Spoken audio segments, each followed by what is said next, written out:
Good afternoon. Welcome back. It is Sunday, February 19th, 2023. It is Daytona 500 day, so the race will be starting here shortly.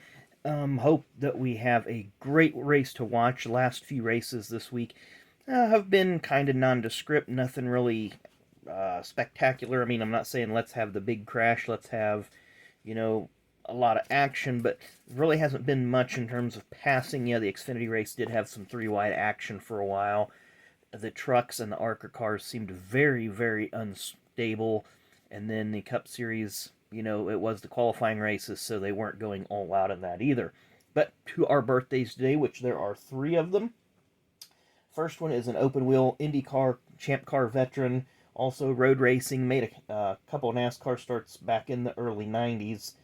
Born on this date in 1960, John Paul Jr. So here we have one of these high-tech IndyCar cards. I'll show you the back of this one, so that way you guys can see it. This one's not in the greatest of shape, so it may not last long around here, because I've got a few more like this one. But a nice John Paul Jr. Here's one of those ANS, or I think that's what it was. Let's look at the back of this one from 1980. What year is that? 86? Yeah, ANS Racing kind of gives you a look there. Of course, if you know anything about John Paul Jr., him and his father got in trouble back in the 80s. Drug smuggling. Here's his NASCAR card, driving for Martin Bahrain. So, a few John Paul Jr. cards. But they got in trouble back in the late 80s with the drug smuggling and all that, with the IMSA teams. Of course, you remember the Whittington brothers, Randy Lanier, a few others that got in trouble for that. Born on this date, though, a year earlier than John Paul Jr., kind of a journeyman driver, Jeff Purvis. Got a small stack of cards here, so we're going to rapid fire through these. Jeff is more known for his ARCA series. There he is with James Finch. He had a really good relationship with James Finch. He drove the Kodak car for a few races. Drove the 51 car, the Neil Bonnet car that Neil started. But he had an association with James Finch. I believe James owned his dirt cars. There's a good look at the Cup car of James Finch, one of them. And they did really great on the super speedways. They never had a top 10 finish. That was kind of a thing with Purvis. He never had a Cup Series top 10 finish, but he had a couple of Busch Series wins back in 1996. He won at Richmond and he won at Michigan. And then he won again at Pikes Peak in 2001, I believe, and then 2002 or thereabouts in the Timberwolf car for Bruco he won. He did replace Neil Bonnet in the 51 car after Neil was tragically killed in 1994. Like I said, there's a lot of repeats here, so I'm kind of rapid-firing through these.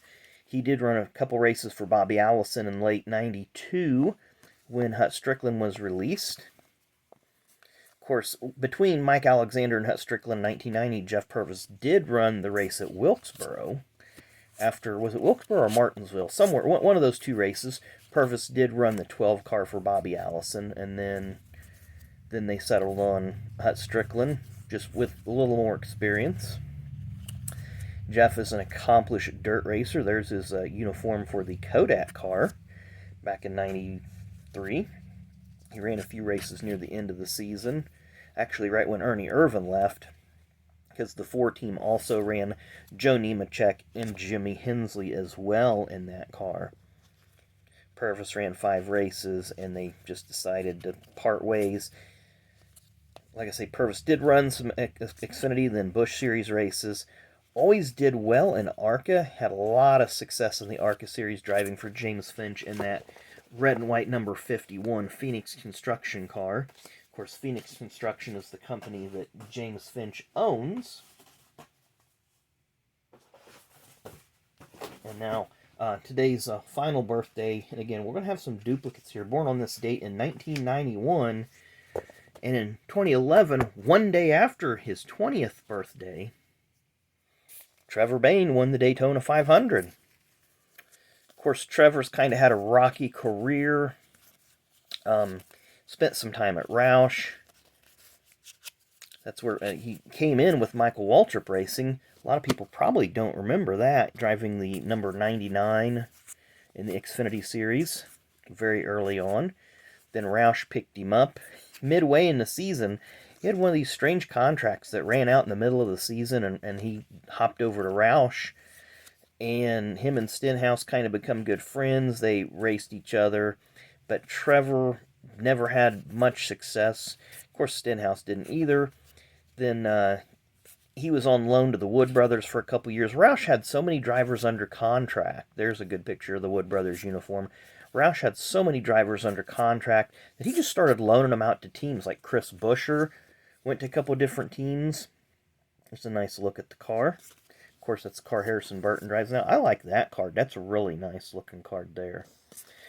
But Trevor, there you see it. He did win 2011 Daytona 500. And I think it's funny that Aflac is airbrushed out of Carl Edwards' car in that picture. But Trevor became the youngest Daytona 500 winner that day. And I really enjoyed that race. A lot of people didn't like the tandem drafting, but I think it added a different strategy because you didn't block. You didn't dare block. Yeah, you had to push the guy in front of you around a lot, but you didn't dare block. There's an Nationwide Series car, and Roush's cars were unsponsored a lot at that time. It was kind of a downfall for Roush where they had problems. There's a good victory lane picture of Trevor. Of course, he drove the 6 car for quite a while in the Cup Series for Roush. And I got another small stack here that we'll run through real quickly. I'd like to find one of the cards where he's in the Michael Waltrip uniform there. But it looks like we're getting to some of the Wood Brothers stuff back from 2011, 12, 13, thereabouts. Getting lots of kind of Dave Blaney card mixed in, so it's a good thing I sort through these because I'm able to find cards in the wrong spot. A couple inserts there. See here, that's cyan, I believe. A cyan color. The other's magenta. These say rookie card, but they are not rookie cards, although I believe one, yeah, it's the same card number, but it's like this is the short print, this is the base. So pretty cool there, because his rookie card's like in 2000, there we go, 2008 or thereabouts. But there is the number 99 Camry out pet care that Trevor Bayne ran. Let's flip that over and look at the back. That way you can see that it is Trevor Bayne. So a lot of people don't remember that he did run that 99 car. They always associate him with the 6 car or the 21 car.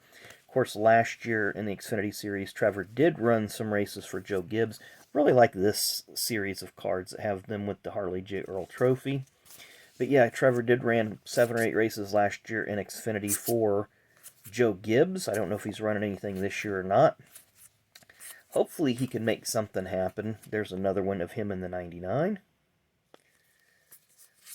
I just think Trevor Bayne was brought up too quickly. I think he's kind of an overachieving Casey Atwood, to be frank. I mean, he's got a couple more Xfinity wins. I think he's got the same amount of Xfinity wins as Casey. Casey had 2 back in the day, and Casey, of course, was rushed up to Cup in the Evernham stuff. I kind of think this is what happened with Trevor, is he didn't get an opportunity to develop, and everybody was looking for the next big superstar. That's what everybody tries to do in NASCAR, of course. Everybody's looking for that next Jeff Gordon, that next Tony Stewart, that next Jimmy Johnson, that next whoever, Kyle Busch or whatever. You're looking for that next driver to elevate your team to an elite level. And, we're finding that most of those are generational talents. You'll get one, look at the times that, about the time Gordon and Stewart started having a decline, Jimmy Johnson was in his prime. When Jimmy started winding down a little bit, then here comes, Busch and Logano and a couple other drivers. So and now I think Larson's the guy that you kind of got to watch a little bit too. So you got some generational talents. But again, I think Trevor was rushed up too quickly. I do believe that there's drivers that aren't Cup level caliber. I mean, outside of the Daytona 500 win, I think Trevor's got like 3 top 5s and 12 top 10s or something. It's not real impressive stats. I mean, he's a nice guy, and seems to present himself well with the TV and the media and so forth. But, being nice doesn't get results, and sometimes, again, I think he's a slightly more successful or a little over achieving version of Casey Atwood, because he did get a Cup Series win. And I need to go through and kind of look at their stats and compare, because I think Casey only has 1 top 5 and 4 top 10s in Cup, but he only ran 2 full seasons. So maybe compare Trevor's 2 best Cup seasons to Atwood's 2 and see where they stand. But overall, I think he's at best just a mid-pack driver. Not taking anything away from him, just rushed up too quick. And, sometimes you just have to realize the fact that a lot of drivers aren't Cup caliber. I mean, there's a few there that are not there right now that I don't think that should be, but, it's neither here nor there, because it's either a pay ride or whatever. But I think, like, the decision to put Cole Custer in the Xfinity Series, I think that's a great decision, because obviously he wasn't performing. And, if Cole might be one of these drivers that's kind of like a Randy LaJoy or a Larry Pearson, that they just don't have success at Cup level, but they're going to be a star in the Xfinity Series. Justin Allgaier is a good example. Nothing wrong with that. Not everybody gets to be the CEO of the company. But at any rate, hope you all enjoyed this video as I ramble on here for the last 90 seconds. But happy birthday to our 3 birthday boys for the day. And hope you guys hit that like button, hit that subscribe button, and come back and see us again tomorrow and enjoy the race today. Thanks again for watching, and we'll see you tomorrow.